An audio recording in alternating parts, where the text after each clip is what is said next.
মুখ্যমন্ত্রীর নির্দেশে পটাশপুরের প্লাবিত এলাকায় জেলা পুলিশ সুপার স্পিডবোটে ঘুরে বিতরণ করলেন ত্রাণ। মুখ্যমন্ত্রীর নির্দেশের পর পূর্ব মেদিনীপুরের বন্যা প্লাবিত এলাকায় তৎপরতা তুঙ্গে। পটাশপুরে বাঘুই নদীর জলে প্লাবিত ক্ষতিগ্রস্ত অঞ্চলগুলি স্পিডবোটে চড়ে সরেজমিনে খতিয়ে দেখলেন পূর্ব মেদিনীপুর জেলার পুলিশ সুপার অংশুমান সাহা। পরিদর্শনকালে তিনি দুর্যোগ কবলিত চকগোপাল গ্রামে যান এবং জলবন্দী মানুষের পাশে দাঁড়িয়ে নিজে হাতে তাদের খাদ্য ও প্রয়োজনীয় ত্রাণ সামগ্রী তুলে দেন।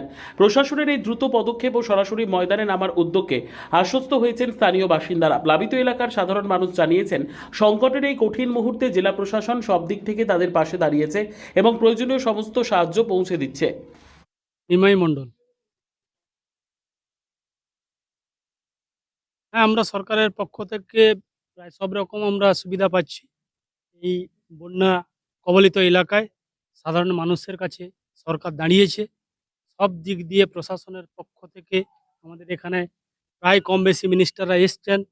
গতদিনে এসছিল আমাদের অগ্নিমিত্রা পাল এসছিল, তার আগের দিন এসছিল আমাদের শান্তনু প্রামাণিক, তার আগের দিন মন্ত্রী মহাশয়।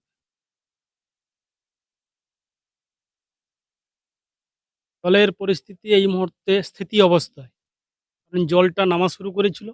এই 2-3 দিনে আবার বর্ষায় পুনরায় বর্ষার ফলে জলটা কিন্তু এই মোতাবেক এই মুহূর্তে স্থিতি অবস্থায় রয়েছে। চাষের জমিন, পুকুর, সবজি থেকে সমস্ত আমাদের হচ্ছে ক্ষয়ক্ষতি হয়ে গেছে। সমস্ত সমস্ত রকম ক্ষতিগ্রস্ত মানুষেরা হয়েছে। তাদের সরকার পক্ষ থেকে আশ্বাস দিয়েছেন কিছু সাহায্য ব্যবস্থাপনা করার জন্য। এই সাইড থেকে প্রায় 150-200 মতো পরিবার রয়েছে এই রাস্তা।